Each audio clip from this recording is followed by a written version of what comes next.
What did you do right after high school? I went on a road trip with a couple of friends, Amy and Robin. We ended up going through Tennessee, Kentucky, Virginia. We ended up in Washington, D.C. Went back through those same states on the drive back. Ended up in New Orleans. And then from New Orleans, we drove over to Mobile and then back home. Mainly, we just wanted to, we were they were 18 and I was 17. And we just decided, let's go somewhere. And so that's what we did. While everyone else went on their senior trip, that was ours. So that's pretty much summed up that. It was took us almost 3 weeks to do everything. We crammed as much as we could into those 3 weeks. Mainly just going and seeing monuments and stopping at weird little small towns just to see what they had and take pictures here and there. Then from there, we got back. I started working at an insurance company, and I worked basically in the mail room for an insurance company here in town, in Jackson at the time. And then that was quite boring. I decided then that I could not work in an office. It was just too confined. Well, that type of an office, it was just too confined. After that, I was like, let's go on to somewhere else, moved to Oxford. The first place I lived was in some apartments right off campus. And then, I guess my favorite classes were psychology-based, science-based. And completely different group of people in college that I hung out with than I did in high school. Completely different. It was odd. I had several friends that were in sororities and fraternities. And then I had what they called, like the little goth kids, and then the art students, and those that were just not affiliated with any of the Greek life, which was bizarre because we would all kind of hang out together and somehow got along, even though we all had completely different political views and views on the world.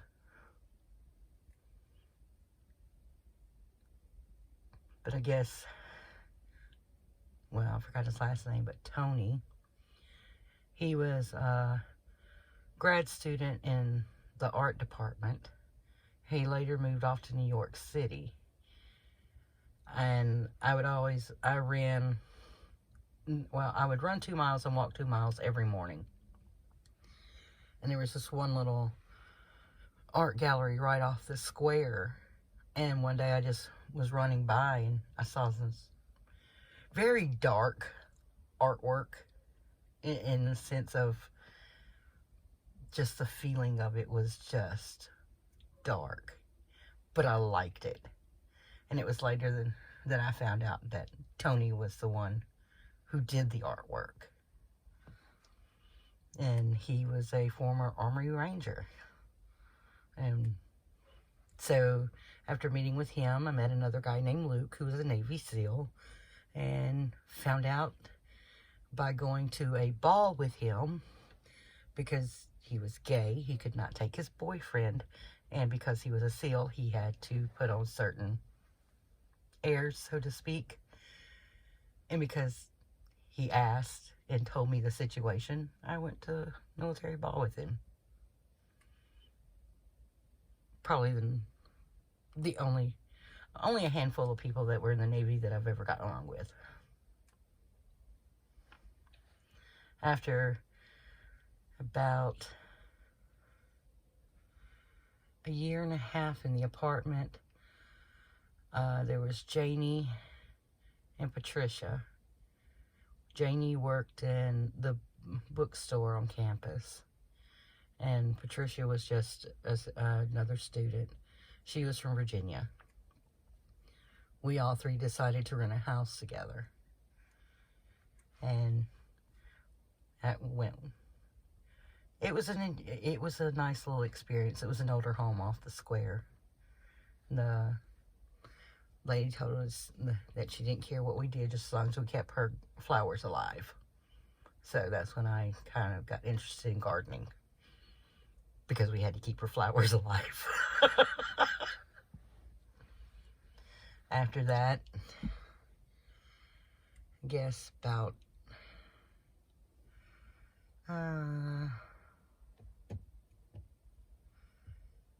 September 93, I met Ian. He was an art student and studying, well, art and journalism. Yeah. And, which was already a weird combination. And we started dating, and then one thing led to another. I moved to Virginia, where he was from, DC, with him in August of 94. And that's how I got to DC. And I don't really know, because that was just an unusual experience to begin with, just because that was just up and leaving everything behind. It was one thing just up and leaving after high school and going off to college, but I just up and left everything behind. What did you do in DC? Well, I worked for 2 days at the Church of Scientology and decided that those people were absolutely insane and it was a cult and I could not work for them. I was a receptionist. And no amount of you can just overlook certain things applies to that. So, after that, I got a job working at the Limited 2, which you now know as Justice.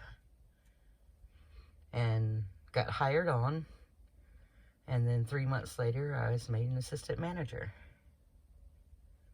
And worked at Tyson's Corner Mall in Tyson Corner, Virginia. And from there, had a few friends. Well, Susie, she was from Columbus, Ohio. And there was Miriam. Her parents were here from Lebanon. Very interesting parents, too. I liked them.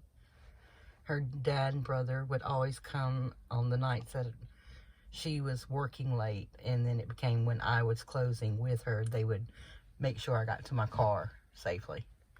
It was my first real encounter with understanding people of the Muslim religion and their culture and their beliefs, which I truly appreciated. I learned a lot from them. Went to a club there called the Fifth Column. It was on K Street. It was 3 blocks down from the FBI headquarters. Other than that, DC was DC. There was always something going on. Seeing the homeless people and sleeping in streets was annoying, especially when you realize most of them are vets. There were a couple that I would always take food to. And one day I didn't have enough change to get on the metro with me, and it was an emergency. And they scrounged up their change and they got me they paid my fare to get on the subway so I could get home.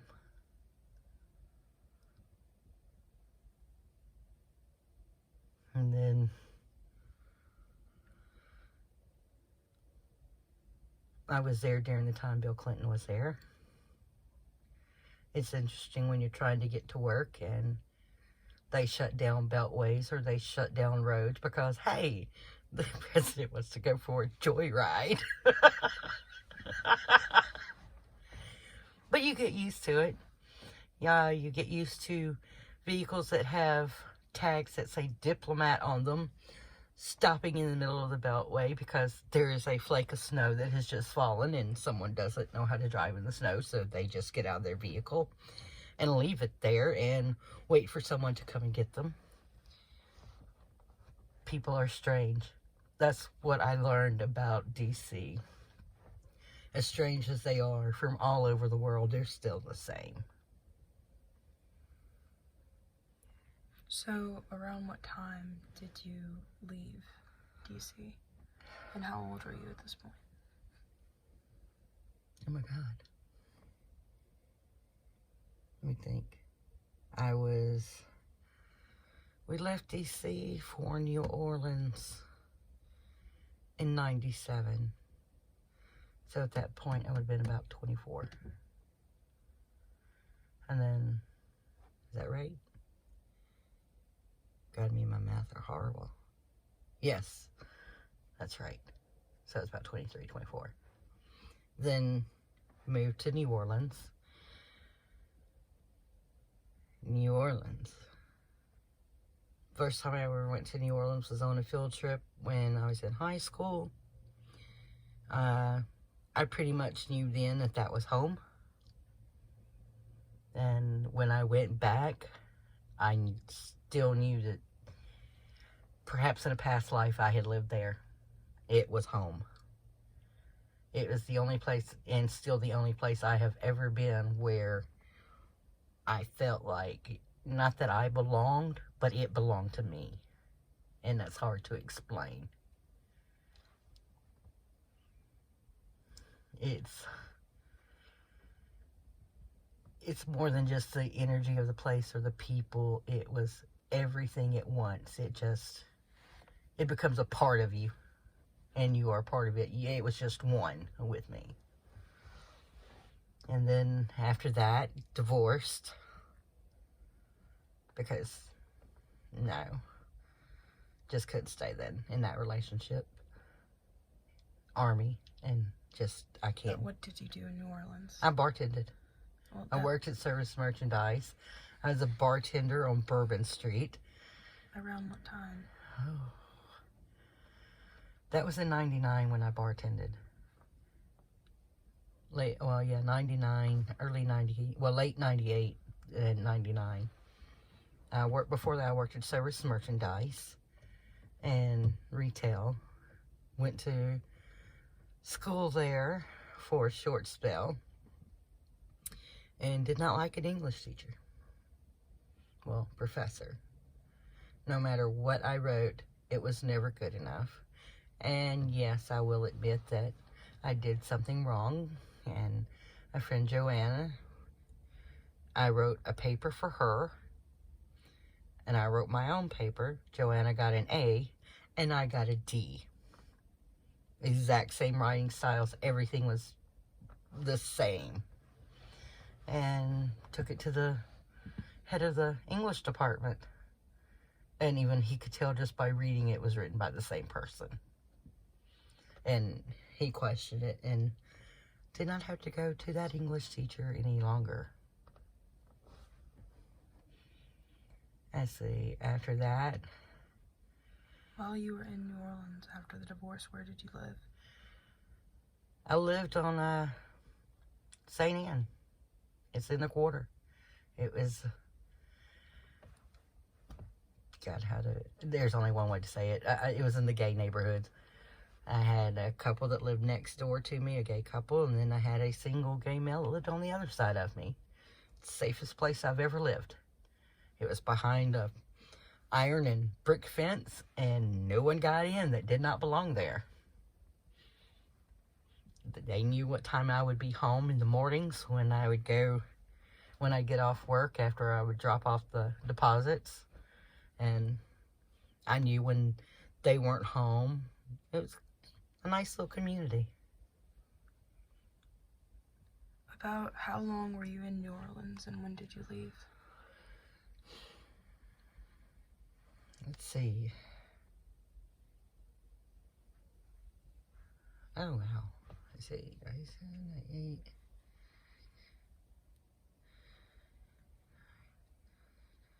about 4.5 years in New Orleans. And then moved here. In late 2000.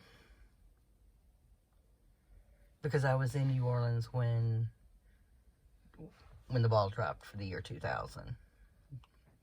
Yes, survived the whole Y2K event.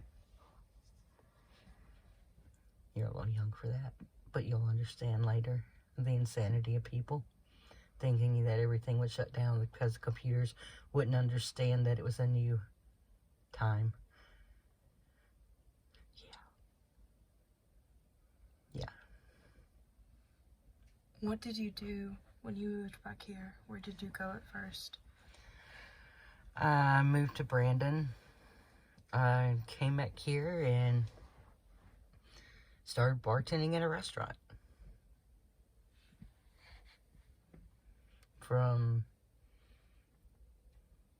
That is pretty much what I have done. I have bartended and I've listened to people's problems. Got to know some politicians and some judges along the way, and other people in the community. And I don't know, there's really not much to say about that until, let's see, I got fed up with that and started going out more because I got bored. And then met a different group of people hanging out at the dock. And then met your dad there. Well, it was another building called the Millennium, but same area. And that was on... Oh, before that, where were you during 9/11? I was at a friend's house, B. She lived out at Lake Lorman. Yeah. Woke up that morning. Our time was 7:11. And we'd been out the night before, and I sat straight up in the bed. It was like I knew something was wrong. Turned on the TV just in time to watch the second plane hit the second tower. And B's husband worked for aerospace. I forgot which one. Former Air Force. And basically, B and I just kind of sat there in her living room watching all of these events unfold. Then went and gave blood. Because I pretty much knew this is bad.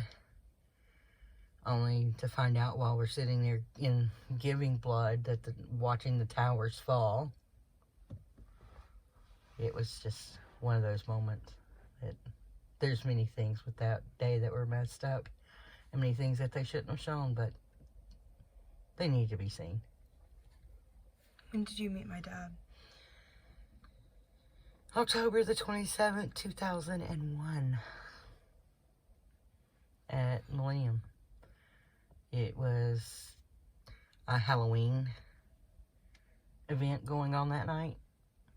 I was the designated driver for 4 other females because we take turns. And they were bad. They were really bad drunk. Don't ever get that way. But he came over with a drink. He offered it to me, and I told him he needed to go away and give that to someone who gave a because I was not that person. I later apologized because it was rude. And he asked for my phone number, and I told him I don't give out my phone number to strangers, but I will take yours and maybe I will call you. And one day I just decided I'd call him. Then the first movie we went to see was Jet Li's The One. We met at Buffalo Wild Wings. I didn't let him pick me up. I had to meet him in a public place because I didn't know him. And good advice. Meet in public places. Then, let's see. We kind of dated off and on. Dated off and on, just had a few dates. Then went out for New Year's Eve. And pretty much from then until, let's see, in May of 2002, I went to Florida and was there for about a week with another friend. Came back, burned, but it turned. And yeah, because I just remember it was a bad sunburn. Because being on the beach, and it was more of a wind burn, but you'll understand that later. This is significant because everything felt bad. And that's kind of when I started feeling bad and didn't really, think anything of it. Because I just chopped it up to, too much sun. Then he and I just kind of moved in together. And then in November, I found out you were with me. You were a virus. You're still a virus. But one day you will rid me. See, you can't just say that. You have to add more context for the video. I know, I will. But, see. So do you remember when exactly you found out you were pregnant? I know it was November, but, I mean, if you don't completely remember, that's also fine. I want to say it was the week before Thanksgiving. Happy Thanksgiving. Yeah, happy Thanksgiving. What was your first thought?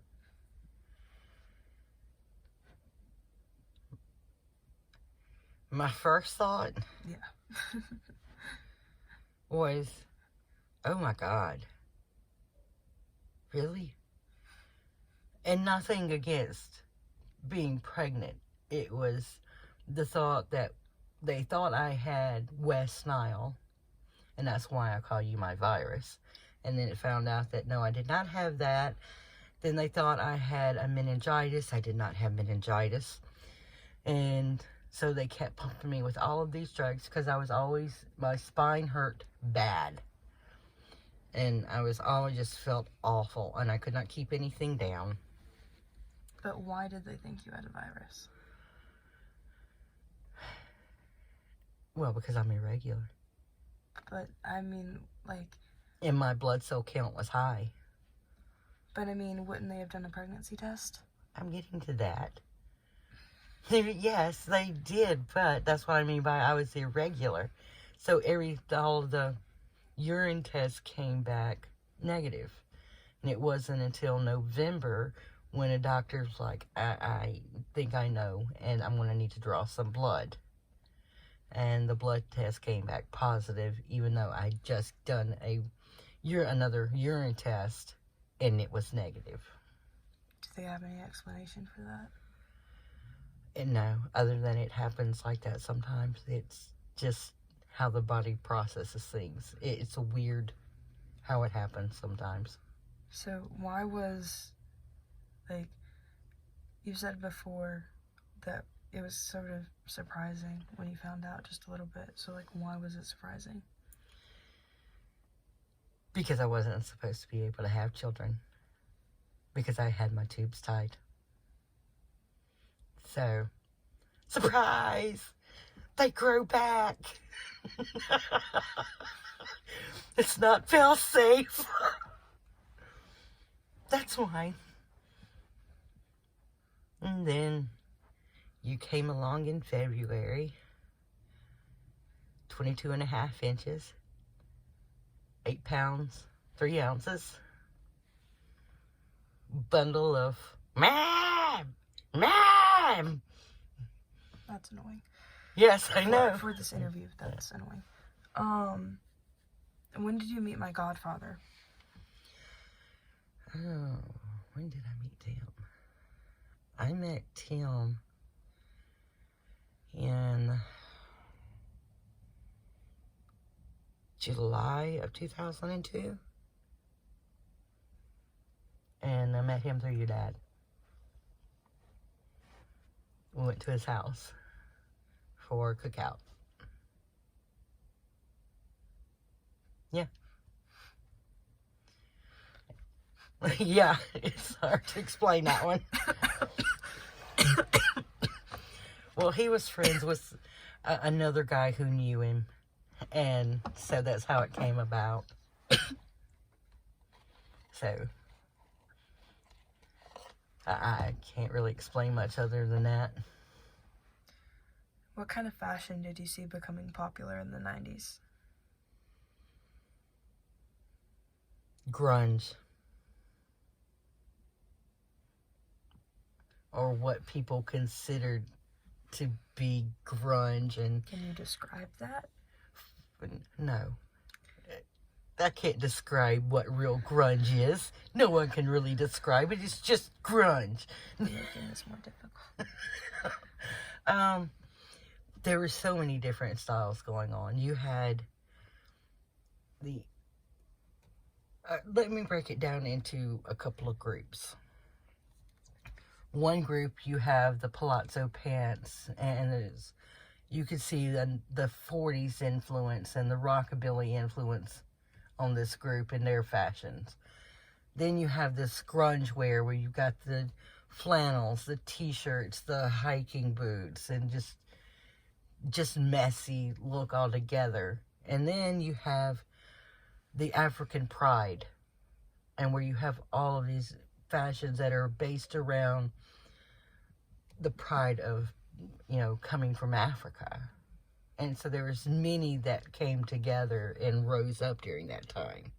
What trends did you partake in, and which ones were your favorite? My trends? Oh my God.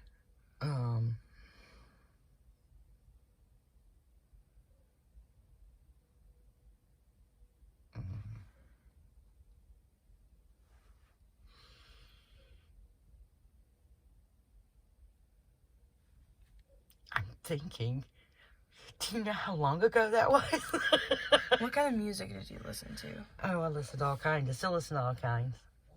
I listen to classical. I listen to classic rock. I listen to grunge. What was your favorite kind? My favorite kind to listen to? Oddly enough, during that time, it was classical. I loved Beethoven and Mozart and Chopin. Yes, I would listen to the what was coming out of Seattle at the time, of that between Nirvana and Pearl Jam. I'm a Pearl Jam fan, more so than Nirvana.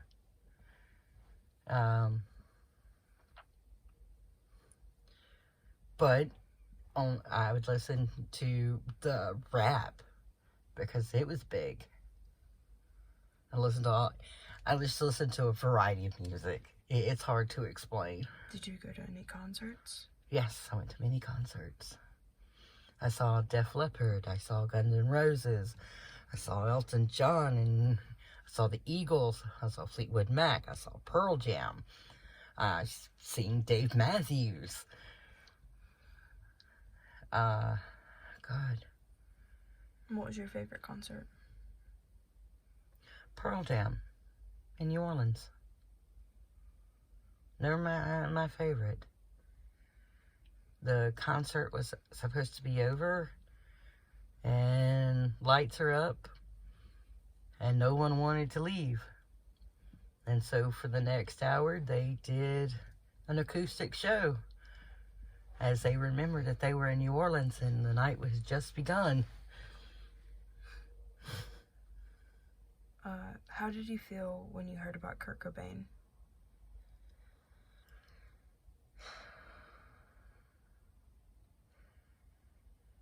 I felt sadness for his daughter. him if, I don't know.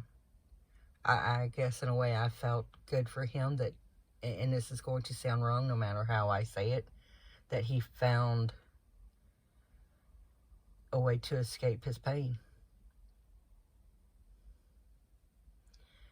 He had been on heroin for so long, and he had tried recovery, but no one was understanding him. And I know that just sounds wrong, but no one should take their own life. But to him, that was the only way to get away from what was troubling him. Because no matter what he did, it would always follow him. Well, that opens a whole nother can of beans that we're not going to focus on in this paper.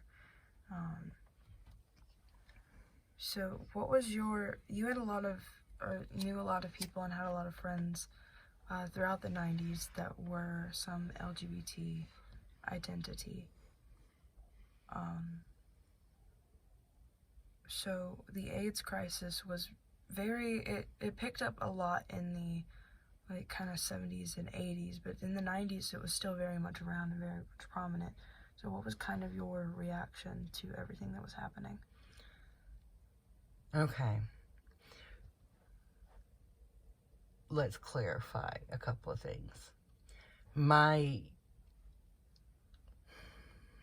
LGBT experiences really began with having a great uncle that was gay and lived with his partner.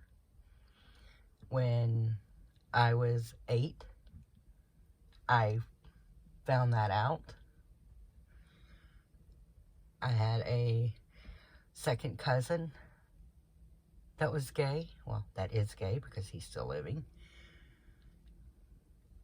So I have never been bothered by it. So when I first heard about the AIDS, I was a child. The AIDS epidemic, I was a child.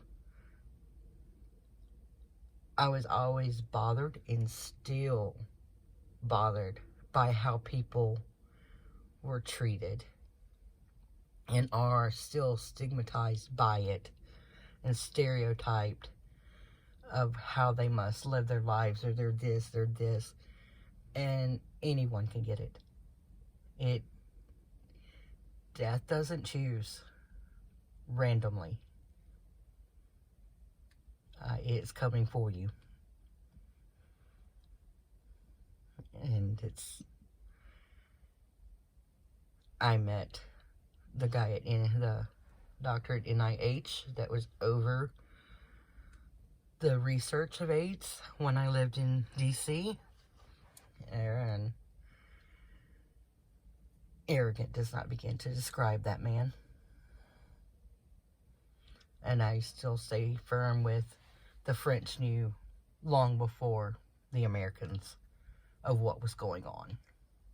He just stole information.